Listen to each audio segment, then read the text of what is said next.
요한계시록 22장 6절부터 21절. 또 그가 내게 말하기를 이 말은 신실하고 참된지라 주 곧 선지자들의 영의 하나님이 그의 종들에게 반드시 속히 되어질 일을 보이시려고 그의 천사를 보내셨도다.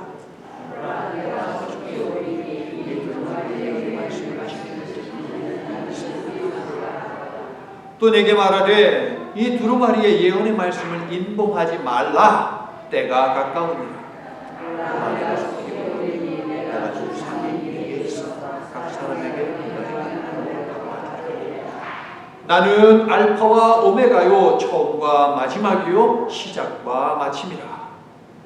자기 두루마리를 많은 자들을 믿소. 이는 그의 생명 나오며 하여 성령을 받으려 성령과 신부가 말씀하시기를 오라 하시는도다. 듣는 자도 오라 할 것이요 목마른 자도 올 것이요 또 원하는 자는 값없이 생명수를 받으라 하시더라.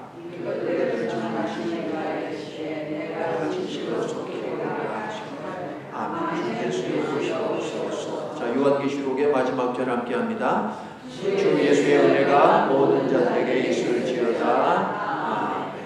자, 어제 저쪽 교회에서 찬양 집회가 있어서 늦게까지 우리가 집회했는데, 자, 우리 기지개를 한번 좀 깁시다. 자, 피곤들 하시죠? 자, 기지개를 좀 한번 좀 쫙 기시고 말씀 듣기 전에. 자, 모든 시작에는 끝이 있습니다. 그렇죠? 그래서 끝을 잘 맺자라고 해서 유종의 미라고 하는 말도 우리는 사용을 합니다. 태어났으면 죽을 때가 있습니다. 학교에 입학했으면 졸업할 때가 있습니다. 열왕기상을 읽기 시작을 했더니 열왕기상을 어제 끝냈습니다.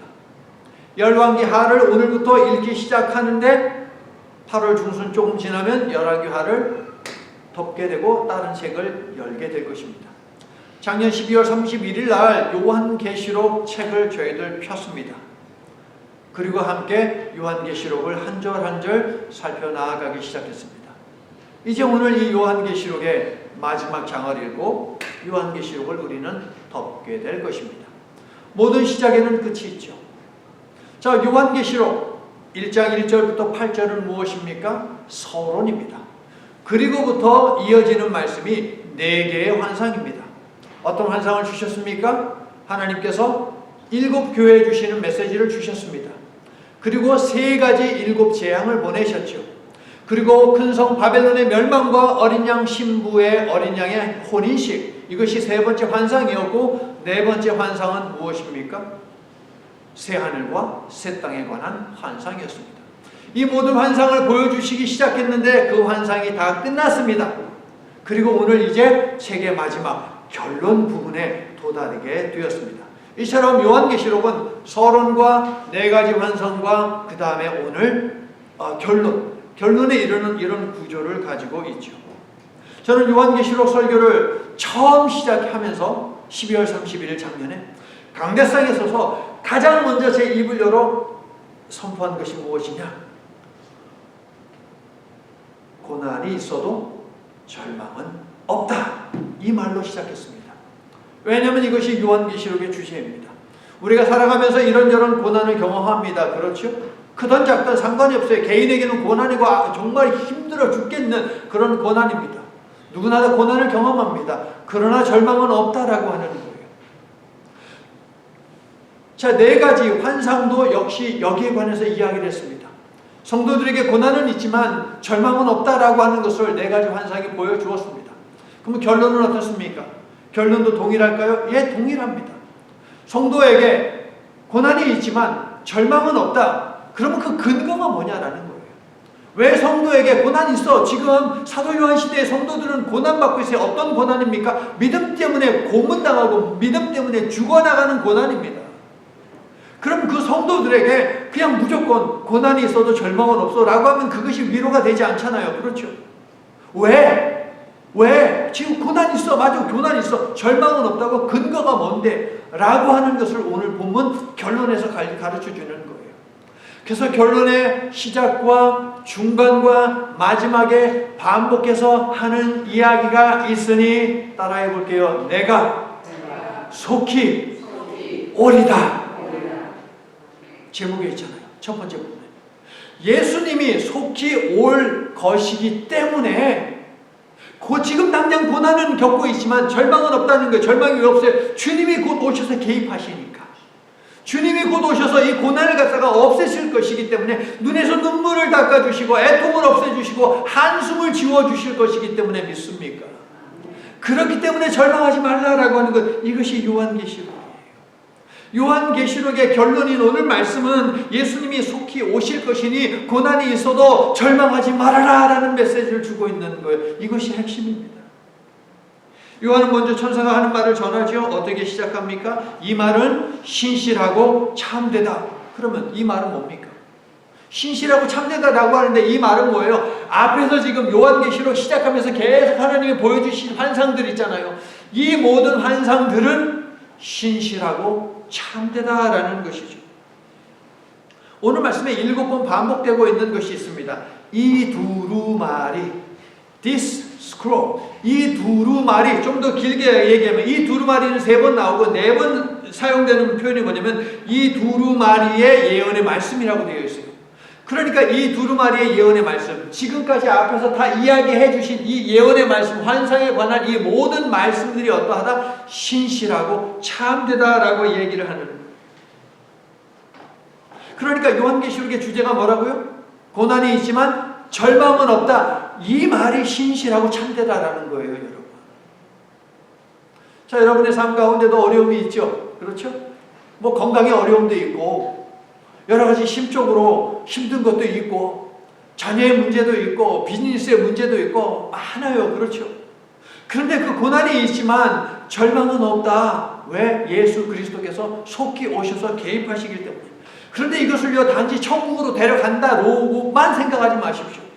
우리 하나님께서는 뭐 우리가 이 세상에 살면서의 삶에 대해서 관심이 없습니까? 아니잖아요. 일거수 일투족에 대해서 관심을 갖고 계시잖아요. 여러분 아멘이세요? 그렇기 때문에 이 땅에 살고서 짊어지고 있는, 직면하고 있는, 경험하고 있는, 아파하고 있는 이 고난에 대해서도 하시는 말씀이 내가 속히 온다. 내가 속히 온다. 그러므로 조금만 견뎌. 절망은 없어. 그것은 너희들의, 내 성도들의 결론이 아니야. 절망은 내 성도들의 결론은 뭐야? 희망이야. 그 말이 참되다라는 것이에요. 21장 5절은요. 이 말은 신실하고 참되니 뭐하라고 했어요? 기록하라 라고 했어요. 오늘 영어 본문에 있었어요. 기록하라. 이 말은 신실하고 참되다. 앞에서 이야기하신 모든 말씀 간축하면 뭐예요? 고난은 있지만 절망은 없다. 이 말은 참되다. 이거 기록하라라는 것이에요. 19장 11절에 따르면 백마탄 왕자님이 짜잔하고 등장했는데 그분의 여기에 옷과 이 다리에 딱 적혀있는 이분의 이름이 뭐였어요? 신실 참됨이었다라고 하는 것을 우리들이 살펴보았어요. 그러니까 예수님이라는 그분 자체가 무엇이다? 우리들에게 희망이다. 그분 자체가 고난을 없애주고 지워주실 우리의 소망이다. 여러분 믿습니까? 이 사실을 알려주는 거예요. 예수님의 이름을 이렇게 소개하는 것은. 하나님께서는 구약 시대부터 줄곧 반드시 속히 되어진 일들을 자신의 종들을 통해 자신의 백성들에게 알리셨죠. 구약 시대에 하나님께서 앞으로 하실 일들을 그 백성들에게 전해준 사람들을 뭐라고 부릅니까? 그런 직업군의 사람들을 뭐라고 불러요? 성경 안에 제일 많잖아요. 구약에 선지자. 또 다른 말로 예언자, 선지자. 자, 구약 성경에서요, 선지자라고 이야기할 때 3개의 단어가 가장 많이 사용돼요. 호째, 라라는 단어가 있고요. 그거보다 더 많이 사용되는 게 그 나비라고 하는 히브리어거든요. 호째하고 라는 보다라는 거예요. 보다 여기에 집중해 있거든요. 근데 가장 많이 사용되는 나비라는 단어는 무엇이냐? 그런 뜻이 아니에요. 자칫 예언자, 라고 하면은 뭔가 미래에 대해서 미리 보고 얘기하는, 마치 점쟁이처럼 얘기하는 것처럼 그렇게 생각하지만 그렇지 않습니다. 그런 경우에는 호제라라는 단어는 선견자라는 표현도 성경에 있잖아요. 본다라고 하는 것. 여기에 초점을 맞춰서 선견자라고 번역하고, 그 나비라고 하는 단어는 무엇이냐? 하나님이 말씀을 주시면 그 말씀을 하나님을 대신해서 전하는 거예요. 그래서 선지자의 또 다른 말은 대언자라는 것이 있어요. 그러니까 성경에서 선지자, 예언자는 뭐냐면 대언자예요. 하나님을 대신해서 하나님의 말씀을 받아서 이것을 전하는 사람, 이게 선지자예요, 여러분. 점쟁이가 아닙니다. 미래를 갖다가 점치고 예견하고 그런 존재가 아니에요, 성경에는. 선지자 아모스는 3장 7절에서 이렇게 기록합니다. 주 여호와께서는 자기의 비밀을 그 종 선지자들에게 보이지 아니하시고는 결코 행하심이 없다라고 하셨습니다. 구약 성경의 모든 예언자들의 그 글들이 바로 그거예요. 하나님이 그들에게 하나님의 계획을 알려주시고 그 계획을 백성들에게 전한 내용이 바로 예언서들이죠. 여호와 하나님은 직접 환상을 보여주시기도 하고 사자를 보내어 보여주시기도 하고 또 사람을 통해서 보여주시기도 하시죠. 오늘 보면 6절을 보세요. 주 곧 선지자들의 영의 하나님이 라고 되어 있어. 선지자, 나비를 이야기하는 거예요. 말씀을 주시고 그 말씀을 전달하게 하는 그 역할을 감당한 사람, 그들의 영의 하나님이 그의 종들에게 반드시 속히 되어진 일을 보이시려고 그의 천사를 보내셨다라고 했어요. 사도 요한이 지금까지 환상을 4가지를 보았습니다. 그렇죠? 4종류의 환상을 보았어요. 그 사이사이에도 천사가 계속 개입해요. 자, 이 환상을 시작하는 표현이 뭐라고요? 이 표현이 있으면 내가 지금부터 환상 이야기를 해줄게 라고 하는 표현이라고, 사인이라고 알려드렸죠. 그게 뭐라고요? In the Spirit. 성령에 감동되어, 성령으로 말미암아 성령 안에서라는 거, In the Spirit. And pneumati라고 하는 이 표현인데 이것이었어요. 그러니까 성령 안에서 성령이 주시는 대로, 성령이 이끄시는 대로 내가 보고 듣고 한 것을 내가 기록했다. 그리고 중간중간에 천사가 말했다, 천사가 보여줬다 계속 있잖아요. 그러니까 사도 요한의 이 6절을 통해서 얘기하고자 하는 건 뭐예요? 나는 구약 예언자들의 그 예언 전통을 이어받아 가지고 지금 이 요한계시록을 쓴 것이고, 이 요한계시록은 예언자의 전통에 따른 예언서야라는 거예요. 그러니까는 저와 여러분은 요한계시록을 한 7개월 동안 배웠는데 지금 예언서 하나를 뗀 거예요.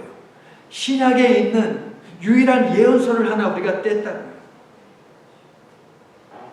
자, 하나님의 심판과 구원에 관한 모든 환상을 본 요한에게 천사가 전합니다. 7절 보라 내가 속히 오리니.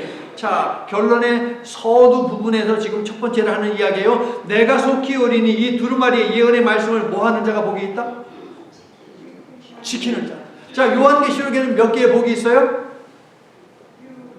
답 다 가르쳐드렸어요? 그렇죠? 근데 첫 번째 복이 뭐였어요? 말씀을 읽고 듣고 지키는 자가 복이 있다. 오늘 말씀하고 같은 거예요. 말씀을 지키는 자가 복이 있어요. 읽는 자도 복이 있을 수 있어요. 듣는 자도 복이 있을 수 있어요. 확정은 할 수 없어요. 왜냐하면 그 뒤에 따르는 지키는, 순종하는 것이 있어야 되거든요. 예언의 말씀을 지키는 자가 복이 있다라고 하면서 때가 가까움이라 라고 1절 3절이 이야기하거든요. 때가 가까움이라. 오늘 말씀 몇 절입니까? 7절로 바꾸면 뭡니까? 내가 속히 오리니, 이 말이에요. 내가 속히 온다, 때가 가까웠다, 같은 의미입니다. 그렇기 때문에 뭘 해라? 말씀을 지켜라 라고 강조하는 것이죠. 천사는 요한이 본 환상이 기록된 책을 덮기 전에 주님의 말씀을 지키는 자가 복이 있다라고 하면서 주께서 속히 오실 것을 강조를 합니다. 자, 오늘부터 열왕기 하서를 묵상하기 시작하는데 성도 여러분, 주님이 곧 오시니, 주님이 곧 여러분의 고난의 삶 가운데 개입할 것이니 믿습니까? 읽고 듣고 나아가서 지키며 사시길 바랍니다. 한 장 한 장 읽을 때마다 그냥 읽지 마시고 나로 하여금 왜 열왕기 하서를 읽게 하셨느냐, 왜 1장을 읽게 하시고 2장을 읽게 하셨느냐, 그거를 찾는 거예요, 여러분. 글자를 읽는 게 아니고 그 속에 담긴 여러분 개인을 향한 하나님의 마음을 찾아내는 거예요. 이게 바로 성경 통독의 의미이고 이것이 가치인 것이거든요, 여러분. 지금까지 저 그렇게 하고 있습니다 라고 손 들어보세요. 잘하고 계세요. 한 장 한 장 읽어가면서 거기서 딴 사람 필요 없어요. 딴 사람 필요 없어. 나를 향한 하나님의 계획이 뭐냐? 나에게 왜 이 말씀을 주시냐? 그거 찾는 거예요, 여러분.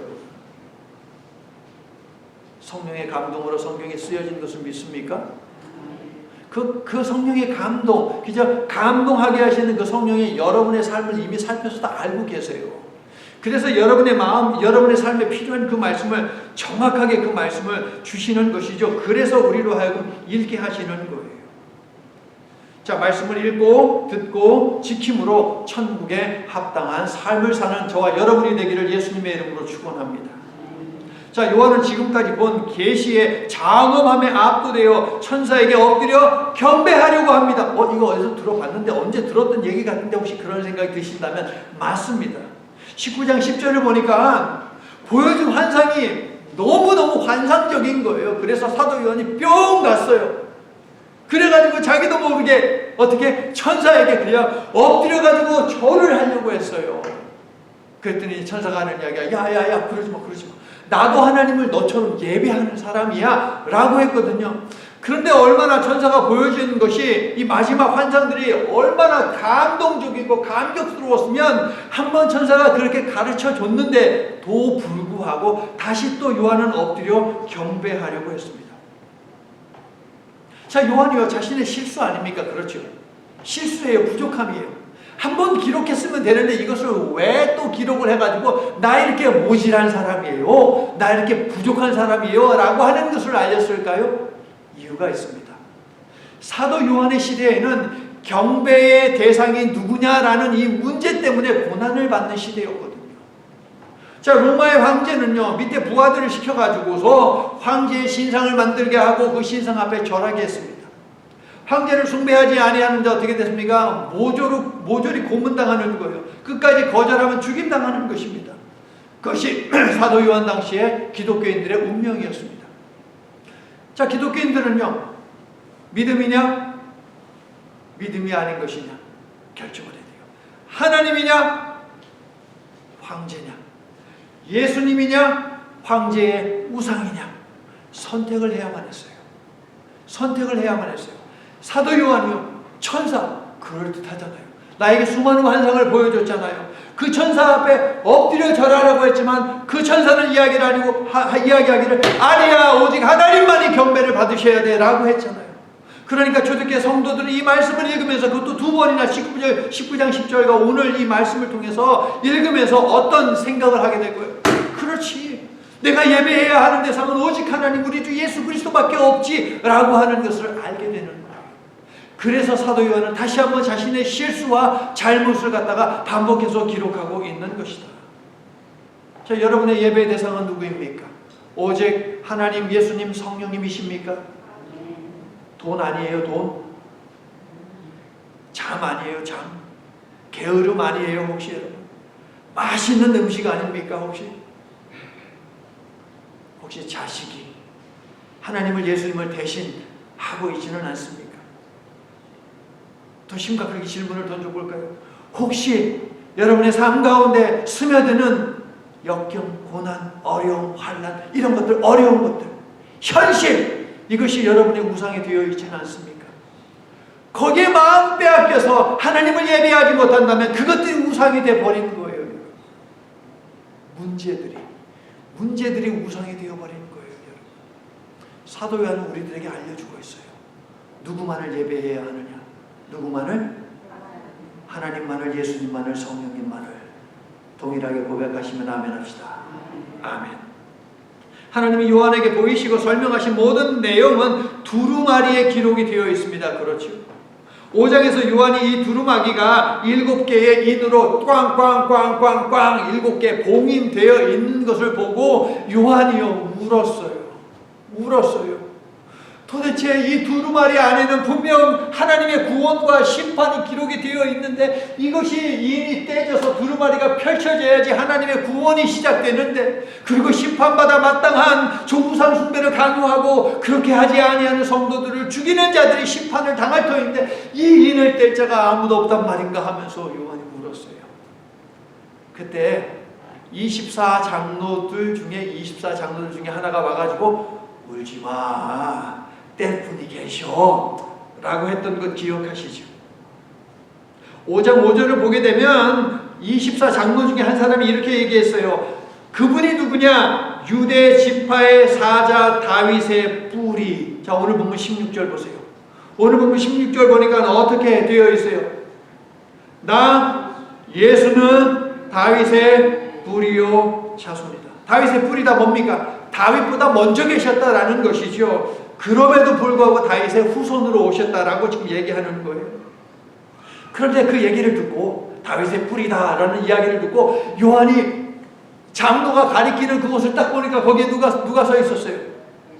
누구? 예수님! 맞아요. 예수님인데 요한은 그렇게 표현하지 않았어요. 어린 양이 서 계셨다라고 했어요. 요한은요, 서론 부분에서 예수라는 이름을 여러 번 사용을 합니다. 그런데 본론에 들어가서 환상 이야기를 시작하면서 환상 이야기를 마칠 때까지, 오늘 본문 전까지 예수라는 이름을 사용하지 않습니다. 대신에 어떤 이름을 쓰느냐? 어린 양. 그리고 오늘 본문 보니까 다시 예수를 이야기합니다. 다시 여러분 16절 보세요. 나 예수님이 직접 나야. 보좌에 앉은 것도 나고 백마 탄 것도 나고 나야라고 알려주고 계세요. 그러면 사도 요한은 요한계시록에서 왜 예수라고 하는 그 이름을 사용하지 않고 어린 양이라는 이름을 계속해서 사용했을까요? 예수님의 보혈 흘리심이 심판과 구원의 핵심이기 때문이에요. 심판과 핵심, 이것을 가르는 것이 무엇이냐? 예수 그리스도의 보혈을 덧입고 있느냐, 입지 아니하고 있느냐.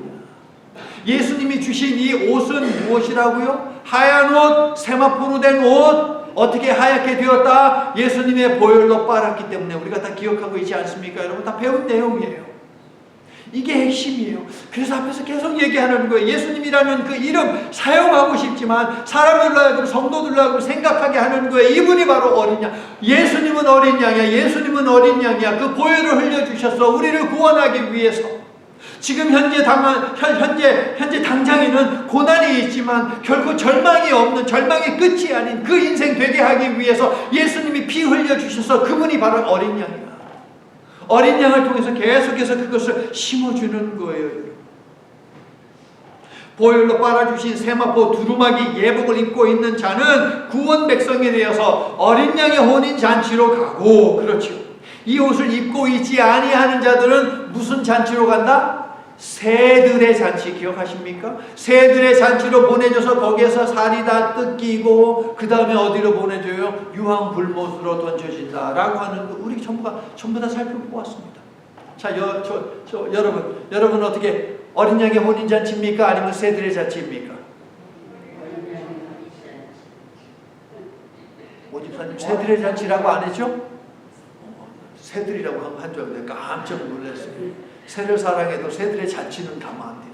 살 다 뜯기는 거예요. 뼈만 남는 거예요. 하지만 두 번째 사망이 될 때, 그러니까 심판 때죠. 그때는 유황불못에 던져져요. 계속 고난당하는 거예요. 새새토록 밤낮, 성경에 그렇게 써 있었죠. 새새토록 밤낮 괴로움을 당하리라. 정확히 이렇게 써 있습니다. 다니엘에게 환상을 보여주실 때는 하나님께서 마지막 때에 대해서 환상을 보여주셨어요. 다니엘에게 보여주실 때는 하나님께서 두루마리를 임봉하라 라고 명령하셨어요. 이게 다니엘서 12장 4절과 9절에 나오거든요. 두루마리 속에 있는 하나님의 구원과 심판에 대해서 다니엘에게 보여주신 다음에 이 두루마리 펼치지 말고 다 꽉 막아놔. 꽝꽝꽝꽝 임봉하는 이유가 뭐예요?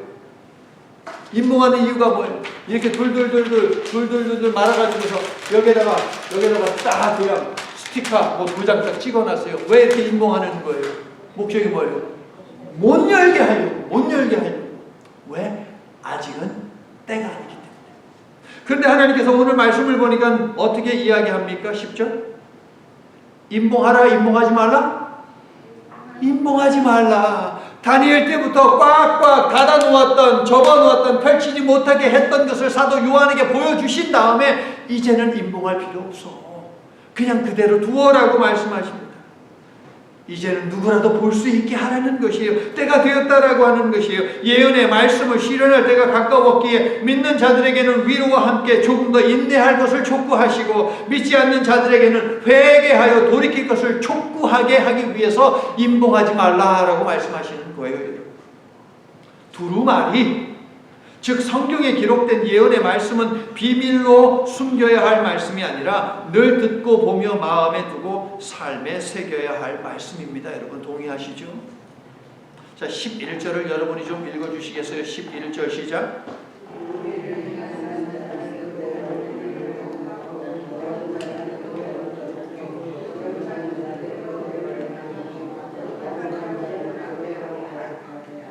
어떻게 들립니까? 이 말씀을 읽으면서.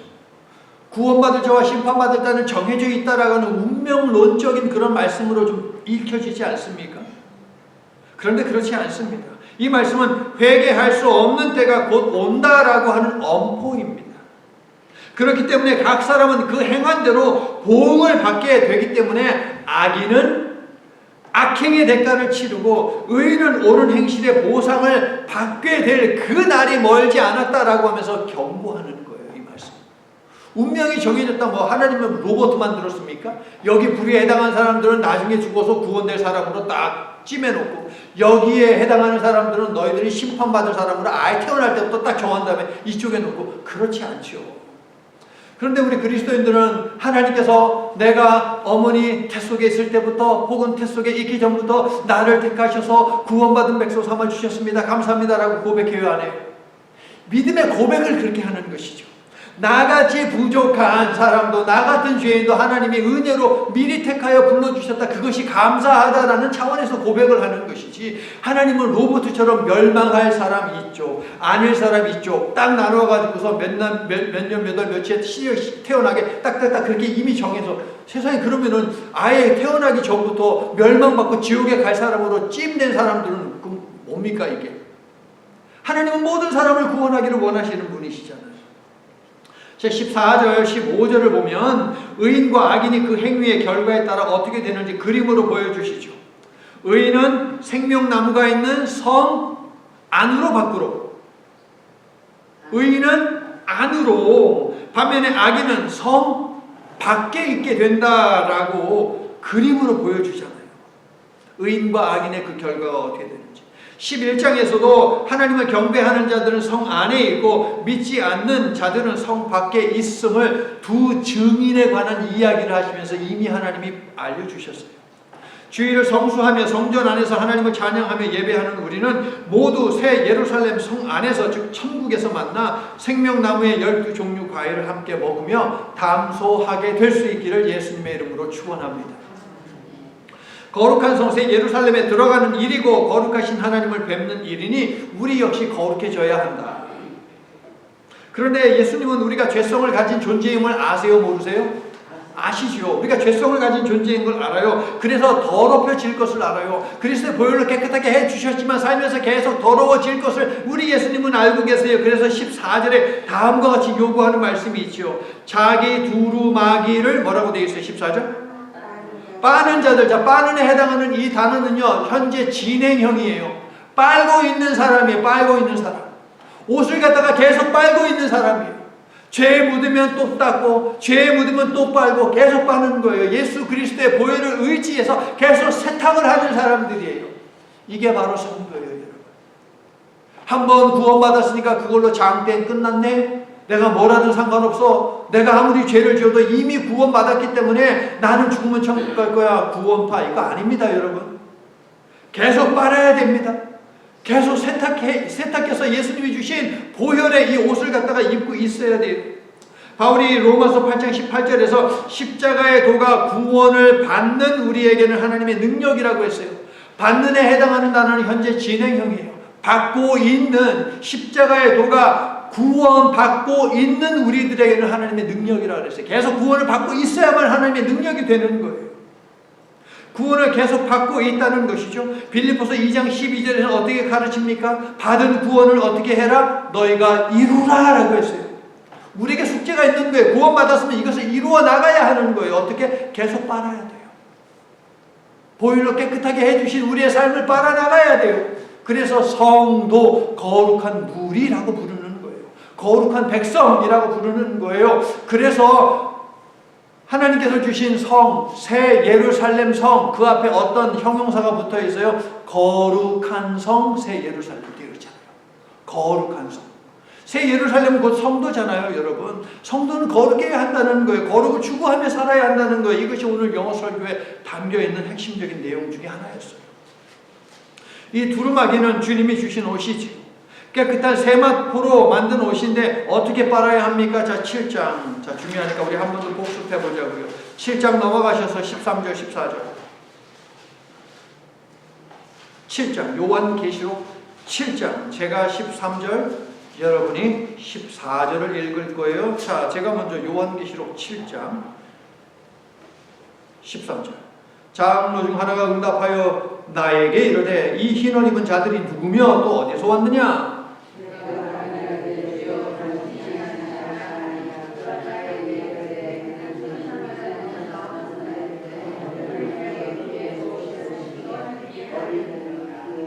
그렇죠. 예수님의 보혈로 빤 옷을 입고 있어야 합니다. 계속 빨아야 한다라고 했어요. 그렇죠. 그러면 계속 여러분 옷이 있어요. 오늘 하루 딱 입었는데 옷이 깨끗하고 멀쩡해요. 그러면 이 옷을 한 번 더 입자라는 생각이 들어요? 아니면 빨자라고 생각해요? 물론 깔끔한 분들은 하루에 1일에 하루에 한 장 수건을 쓰는 사람도 있더라고요. 보니까 있더라고요. 근데 내가 뭐 묻었어. 더러워. 그럼 어떻게 하겠어요? 빨겠죠. 근데 여기 더러워. 근데 내가 못 봤어요. 어디 흘렸는데 내가 못 봤어. 그러면 빨겠어요? 안 빨겠어요? 빨 수도 있고 안 빨 수도 있고. 그렇죠. 땀 안 흘리고 뭐 멀쩡하면 안 빨 수도 있는 것 아닙니까, 여러분? 그렇죠. 그러니까 빨기 위해서는 무엇을 해야 한다? 더러워진 것을 알아야 한다. 죄가 죄인 것을 알아야 한다라는 거예요. 죄가 죄인 것을 알기 위해서는 어떻게 되어야 하느냐? 성령을 덧입어야 되는 거예요. 죄를 죄로 알 때 예복을 빨려고 하고 나를 더럽게 하는 세상을 경계하게 되더라. 동의하시죠, 여러분? 십자가 보혈의 능력을 의지하여 회개하고 죄를 떠나 살기 위해 애쓰는 저와 여러분이 되기를 예수님의 이름으로 축원합니다. 사도 요한 당시 교회를 향한 박해는 연일 극에 달했습니다. 성도들의 믿음은 매일 위협을 당했습니다. 그래서 예수님이 반복하신 것이죠. 자, 이번에는 12절. 보라, 내가 속히 오리니. 또 이제 두 번째로 말씀을 하십니다. 내가 줄 상이 내게 있어 각 사람에게 그가 행한 대로 갚아주리라. 예수님은 공생의 기간 중에도 다시 올 것이다 라고 약속을 하셨습니다.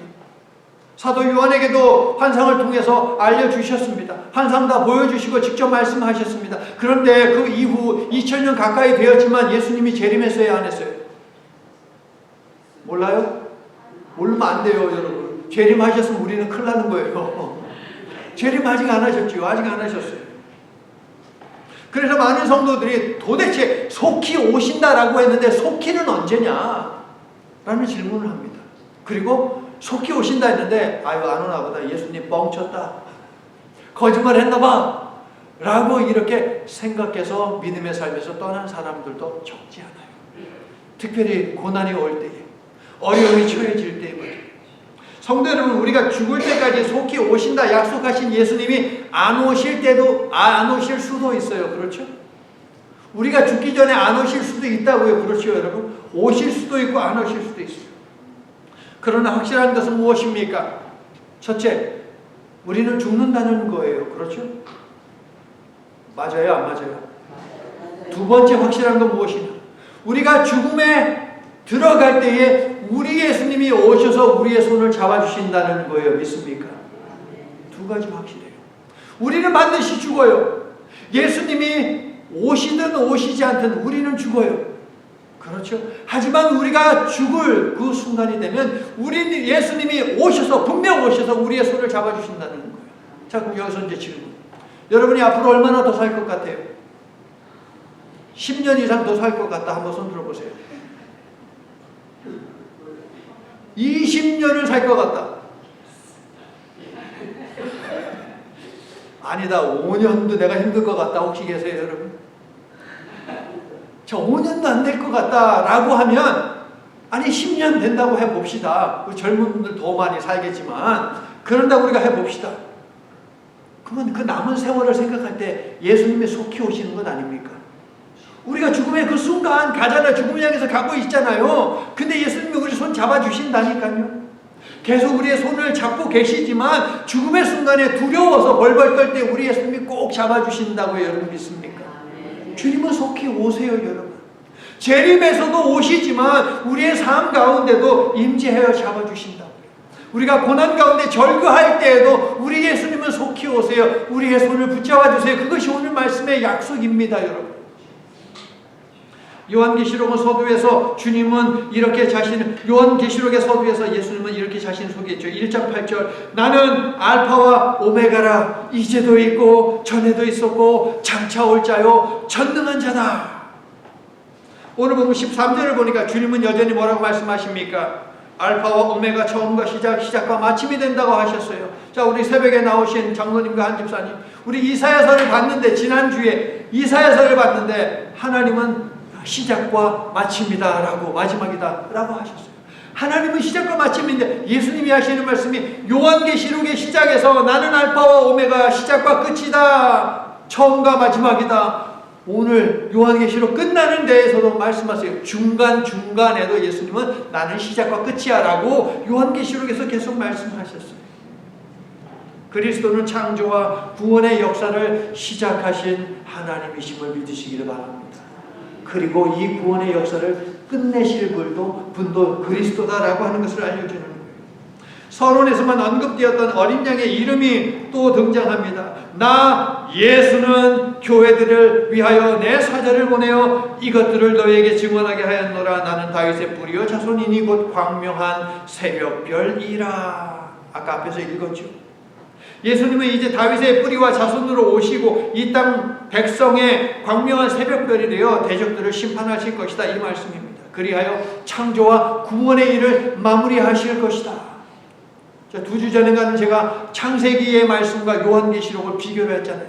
에덴 동산을 회복하시는 그 하나님에 대해서 요한계시록을 가지고 설명을 드렸잖아요. 심판과 구원을 위해 재림하실 예수님에 대한 올바른 자세는 무엇이냐? 깨어 기다리는 것입니다. 매일 졸지 않고 깨어 계시죠, 여러분? 지금도 여러분 졸지 않고 깨어 계시죠? 육신뿐 아니라 영혼. 자, 이제 마지막 부분입니다. 요한계시록을 읽고 듣고 지키는 모든 이들을 초청하시며 경고와 함께 약속을 주십니다. 자, 초청하는 주체는 누구입니까? 누가 초청해요? 성령님과 신부라고 되어 있어요. 자, 7 교회에 각각 말씀을 주시면서 맨 그때 동일하게 하신 말씀이 있죠.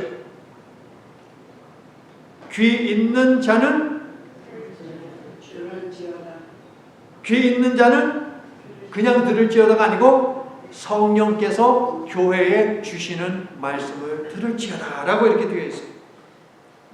그리스도의 신부된 선배 성도의 우리는 성령님과 함께 이렇게 후배들을 새 예루살렘으로 초청을 하고 있어요. 우리보다 먼저 간 우리 신앙의 선배들이 있잖아요. 그 성도들, 그리스도의 신부가 된 그들, 성공한 그들이 성령님과 함께 초대하는 거예요. 그 초대의 말씀이 뭐예요? 초대의 말씀이 뭐예요? 오라, 마셔라. 포도주 마시라는 거예요? 오늘 말씀 읽었잖아요. 뭐 마시라는 거예요? 생명의 물, 생수를 마셔라.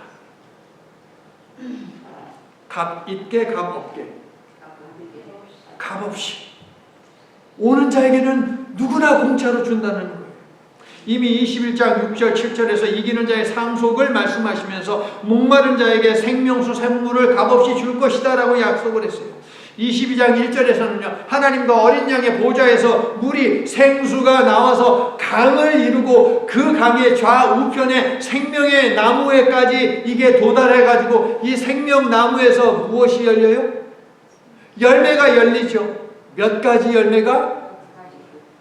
12가지 열매가, 매달 새로운 열매가 열리는 거예요. 7장 17절에서는 천국에서의 위로와 안식을 약속하며 보좌 가운데 계신 어린 양이 그들의 목자가 되어 생명수 샘으로 인도하시고 하나님이 그들의 눈에서 모든 눈물을 씻어주실 것이다 라고 약속하셨어요. 오늘 영어권 설교의 본문인 21장에서도 씻어주신다라고 하셨어요. 무엇으로 씻어주시느냐? 생명수로 씻어주신다는 거예요. 이처럼 요한계시록은 하나님께서 우리에게 생명, 즉 영생을 주시기를 원하고 계심을 계속 알리고 있어요, 여러분. 생수를 계속 얘기하잖아요. 생명의 물을 계속 얘기하잖아요. 요한계시록을 통해서 하나님은 우리에게 무엇을 주기를 원한다? 생명수를 주기를 원한다. 어떤 생명이에요? 영생. 공생의 기간 중 예수님은 이런 말씀을 주셨죠. 요한복음 7장 37절 38절 누구든지 목마르거든 내게로 와서 마셔라. 나를 믿는 자는 성경의 이름과 같이 어디에서? 그 배에서 생수의 강이 흘러나리라. 그 배 어디예요? 그 배는 무슨 배예요? 먹는 배예요? 아니면 바다에 띄워놓고 타는 배예요? 아니면 이 배예요? 자, 세 가지 중에 하나 골라보세요. 먹는 배, 이 배, 물에다 띄워놓고 타는 배. 어느 거예요? 제가 여러분 일전에 요한복음 하면서 제스처로 보여드렸잖아요. 그런데 이 배는 배인데 툭 튀어나온 육신의 배가 아니고 요 속에 있는 것. 유대인들에게 배에 해당하는 이 단어는 무엇이냐? 우리 존재의 가장 깊은 곳이에요. 생명의 근원. 이게 그 배예요, 여러분. 생명의 근원에서 뭐가 나온대요? 그 배에서 생수의 강이 흘러나리라. 그 배에서 생수의 강이 흘러나오면 어떻게 되는 거예요? 생수의 강이 내게서 흐르네. 저는 자 걷고 눈먼 자 뜨겠네 보겠네 라고 했어요. 우리의 이 존재 깊은 곳에 하나님께서 생수를 담아주시면 여기에서 생명이 나와가지고 저는 자 육신의 어려움이 있는 어떤 종류의 어려움이든 상관없이 그것이 온전케 되는 역사가 있더라 믿습니까? 우리의 현실, 우리를 옥죄고 있는 우리 육신의 삶에 어려움을 주고 있는 이 것들을 다 끊어내신다라고 하는 것이 여러분 믿습니까? 주 보좌로부터 물이 흘러 믿는 자마다 새로워지네 라고 하는 복음성가도 있죠. 그러니까는 주 보좌로부터 물이 흘러 닿는 것마다 새로워지네. 아, 우리가 생수를 먹으면 새로워지는 것이 있구나. 새로운 것이 자꾸 나오면 기쁨이 충만해지지 않겠습니까, 여러분? 자, 그런데요, 생수에 대한 말씀은 이미 이사야를 통해 주신 말씀이에요. 혹시 알고 계십니까? 그래서 오늘 교동문 제가 71번을 선택한 거예요. 이사야서 55장에 보면 이 생수에 대해서 이미 하나님이 말씀하셨어요. 목마른 자도 올 것이요 또 원하는 자는 값없이 생수를 받으라. 17절 오늘 본문 후반에 있지 않습니까? 자, 관련된 요 이사야에 있는 말씀은 우리 8월 달력에 있는 말씀하고 관련되어 가지고 제가 여러분에게 그때 이제 말씀을 전하도록 할게요. 8월 전교일 새벽 예배 때 말씀을 드릴게요. 자, 예수님은요, 봉인을 해제하여 누구든 접근하여 읽을 수 있도록 허락하신 이 두루마리에 기록된 예언의 말씀에 무언가 더하면 된다, 안 된다? 이 말씀에서 뭔가 빼면 된다, 안 된다? 안 된다. 더하지도 말고 빼지도 마. 왜? 이미 완벽한, 완전한 말씀이야 라는 것이지요. 예수님은 마태복음 5장 18절에서 말씀하셨습니다. 진실로 너희에게 이르노니 천지가 없어지기 전에는 율법의 1.1획도 결코 없어지지 아니하고 다 이루리라 믿습니까? 신명기 4장 2절에서 하나님이 명령하셨습니다. 내가 너희에게 명령하는 말을 너희는 가감하지 말고 내가 너희에게 내리는 너희 하나님의 여호와의 명령을 지키라. 빼지 말래요. 구약에서부터 하나님은 계속 말씀하십니다. 이유는 무엇이냐? 1.1획도 틀림없이 이루어질 것이기 때문에.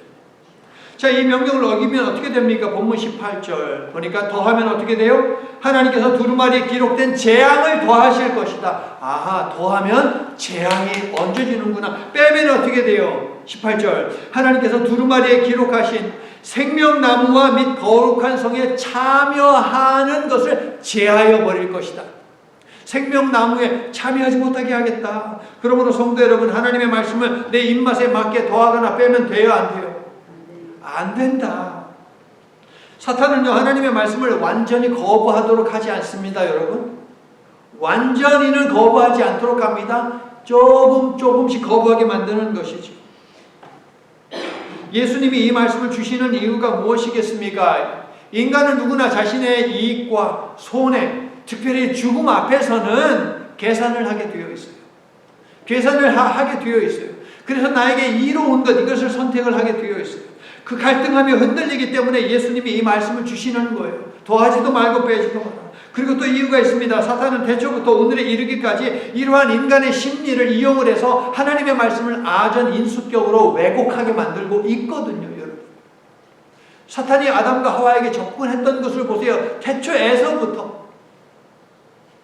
요한계시록의 첫 번째 독자인 초대교회 성도들은 지금 신앙으로 인한 박해에 직면해 있습니다.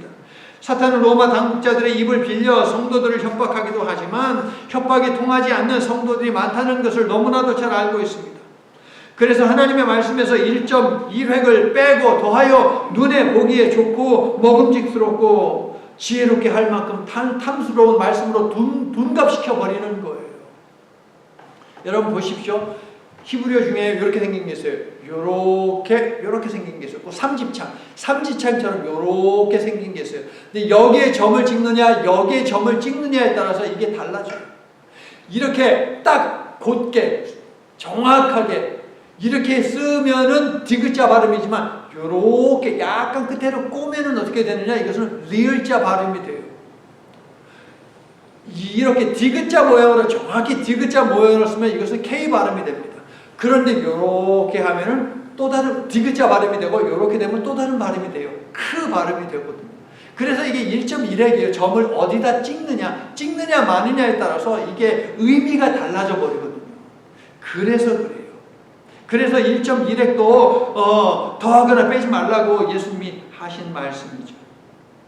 자, 예수님이 이런 사탄, 예뱀 사탄을 모르실 리 없습니다. 그래서 예수님은 요한계시록을 마치면서 고난중에 있는 성도들에게 가감하지 마라고 하시면서 한 번 더 강조하세요. 자, 이제 세 번째 등장합니다. 20절. 내가 진실로 속히 오리라. 내가 참으로 속히 올 것이기에 너희에게는 고난이 있어도 절망은 없단다. 너희는 다만 그러므로 내게 오라. 그리고 내가 주는 생명의 물을 마시라. 아멘이세요. 자, 아멘 하신 분들은 한번 크게 말씀해 보세요. 마라나타, 마라나타.